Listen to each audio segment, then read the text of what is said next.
D'accord. Comment vous voyez l'actualité guinéenne en général? Pour la politique, donc actuellement nous menons une transition. Ok. Donc on ne peut pas trop parler là-dessus, mais vu les images qui se passent, on voit que ça va. En tout cas, il y a un réel avancement pour l'instant. Monsieur Diallo Mokhtar, résident à Gagnoa, président de l'association des jeunes de Gagnoa. Ok, d'accord. Alors dites-nous, comment ça va la vie de Gagnoa par rapport peut-être à d'autres villes de la Côte d'Ivoire? Comment ça va ici? Bon, moi je peux dire que ça va parce que moi, c'est presque la ville que je connais. Parce que c'est la ville de naissance. C'est ma ville de naissance en fait. Donc, je peux dire que ça va très bien à Gagnon. Ok, d'accord. Vous êtes commerçant aussi, hein? Oui, je suis commerçant. Ça se passe? Oui, ça se passe très bien. Ok. Vous vendez quoi? Alimentation générale? Oui, nous vendons des alimentations et puis on a d'autres boutiques aussi. Nous vendons des tissus. Ok, d'accord. Ça va aussi là-bas? Oui, ça va. Alors, mais quand même, il y aura des petites difficultés que vous rencontrez dans l'exercice de votre métier. Oui, les difficultés, il y en a toujours. Tu sais, dans le métier du commerce, c'est pas facile. Donc, on a un problème de clientèle.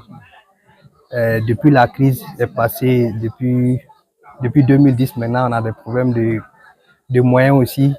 Puis on a des problèmes de clientèle aussi. Ça ne marche pas comme avant. Mais quand même, ça va. On peut dire que ça va. C'est ici que vous êtes né. Est-ce que vous connaissez la Guinée? Vous connaissez bien la Guinée? Oui, je connais très bien la Guinée. D'accord. Vous avez travaillé là-bas un peu ou pas? Non, je n'ai pas travaillé là-bas, mais j'ai fait des études là-bas. Okay. Je connais très bien Kékédou, je connais l'abbé. Ok, d'accord. Ça fait quoi de se retrouver à l'étranger en tant que jeune? Bon, franchement dit, c'est un peu bizarre de se retrouver à l'étranger. Nous tous, on aimerait être chez nous, mais vu que nos parents ont déjà émigré en Côte d'Ivoire, c'est cela que nous sommes ici. Je suis plusieurs fois parti en Guinée, mais je ne réside pas en Guinée, je reviens toujours en Côte d'Ivoire. Comment vous voyez l'actualité guinéenne en général? Pour la politique, bon, actuellement nous menons une transition. Okay. Donc on ne peut pas trop parler là-dessus, mais vu les images qui se passent, on voit que ça va. En tout cas, il y a un réel avancement pour l'instant. D'accord. Alors, dans l'organisation des jeunes, comment les jeunes sont organisés ici à Gagnoa? Bon, ici, les jeunes sont organisés presque par communauté. Okay. Mais on retrouve des organisations où il y a presque tout le monde aussi. Donc, parfois, on fait des événements pendant les fêtes. On réussit à organiser les jeunes Guinéens de Gagnoa autour d'une table. On fait des réunions aussi parfois. Mais il faut dire qu'ici, c'est comme si nous sommes au boulot, quoi. Donc, il n'y a pas assez de temps. Mais néanmoins, les week-ends ou bien les fins de mois, on arrive à se retrouver. Vous vous retrouvez dans des réunions? Oui, on se retrouve dans des réunions. Vous avez des caisses? Vous avez une caisse, je veux dire? Oui, on a des caisses, on a un trésorier, ça fonctionne très bien. Ok, vous payez combien par? Bon, presque une minime somme de 500 à 1000 francs mensuels. D'accord. C'est-à-dire les fonds collectés sont destinés à quoi? Ça sert à quoi? Bon, les fonds, souvent, c'est destiné, souvent quand on a des invités, par exemple, si par exemple, on a des invités de marques, comme l'ambassade ou bien une personnalité influente de la Guinée qui vient nous voir à Gagnoa. Si nous sommes saisis, souvent on débloque les fonds. Ou bien si on a des cérémonies comme les mariages ou bien les mosquées par exemple, on intervient dans ce cas aussi. Est-ce que vous avez des cas sociaux? Oui, il y en a plein. Comme quoi par exemple? Bon, souvent il y a des Guinéens qui viennent à Gagnoa qui n'ont pas de parents qui sont malades. Donc quand cela arrive, souvent si nous sommes saisis, on se retrouve et puis on fait ce qu'on peut faire pour la personne. Il y a des cas aussi des gens qui viennent par exemple, qui veulent passer ailleurs, qui n'ont pas de transport. On arrive à gérer ces cas de situation aussi. Le dernier cas en date que vous avez géré, c'était un malade ou bien c'était quelqu'un qui voulait se déplacer? Oui, c'est quelqu'un qui voulait se déplacer.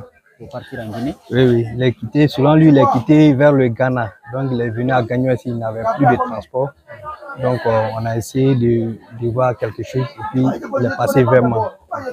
Donc, par la suite, on ne sait pas comment ça s'est passé après. Mais il nous a plus rappelé. D'accord. Vous aviez mis combien à sa disposition? Bon, une somme de 15 000 francs. 15 000 pour le transport. Oui. Ouais, c'est déjà beaucoup. Donc, à chaque fois, vous recevez des personnes comme ça. Oui, permanent. Mais souvent aussi, quand la personne vient, nous sommes beaucoup à Gagnon ici. Donc, si la personne se présente, s'il est de l'abbé, on peut voir les sages de l'abbé. S'il est de Koyin, ou bien s'il est de Cancan, ou bien s'il est de Zéro Corée, ça aussi ça passe. C'est pas, voilà, c'est pas à tout moment qu'on intervient financièrement. Ok, d'accord. Maintenant, les cérémonies que vous organisez là, c'est quoi et quoi par exemple? Bon, pendant la fête de Tabaski comme ça, on organise des matchs. Souvent, on envoie aussi des artistes pour la communauté guinéenne de Gagnon. Ah bon? Oui. Vous invitez des artistes aussi? Oui, on invite des artistes. Vous avez pu inviter qui par exemple? Bon, beaucoup sont passés ici. Il y a Mbouma qui est passé, il y a l'autre là, Abi Fatako qui est passé, il y a Tchano Tchopi qui est passé, il y a Mik Para même à l'époque. Plein d'artistes sont passés. Ok, d'accord. Et ça, vous rentabilisez? Oui, oui. Ok. Après, vous mettez ça comme de la caisse? Ouais, au code de la caisse. Ok. Pour des éventuels matchs de football, souvent on se déplace pour aller jouer ailleurs. Okay. Donc l'argent qu'on collecte, c'est pour ça. Donc vous avez une équipe? Oui, on a une équipe étoile de foot. Guinéenne? Oui, oui. Ok. On a un terrain où on joue chaque dimanche au quartier Soleil. Ok. D'accord. Est-ce que vous avez des visions dans l'avenir? Bon, oui, on a des visions dans l'avenir. Comme bon, tel que par exemple rentrer chez nous, travailler là-bas. Puisqu'on a des enfants ici qui vont à l'école. Donc, on aimerait s'ils ont un bon niveau, par exemple, s'ils arrivent au bac. Parce que la plupart, quand tu es guinéen ici, au niveau du bac, tu ne peux pas faire l'université ici, ce n'est pas le privé. Donc, tu rentres en Guinée. Donc, c'est que ici, on aimerait bien rentrer chez nous un jour. Alors, un mot pour les jeunes que vous gouvernez ici. Un message. Bon, moi, j'exhorte aux jeunes vraiment de respecter la loi du pays et de respecter aussi la communauté pays, de respecter d'où on vient. Parce qu'il y a certains de ces jeunes, quand ils sont à l'aventure, ils font comme si ils oublient en fait l'origine, la Guinée. Donc moi, le conseil que j'ai à donner, plus personne n'oublie chez lui. Donc quelle que soit la durée d'un bois dans l'océan, il ne va jamais devenir un caïman. Donc c'est ça. Merci beaucoup. Merci, monsieur.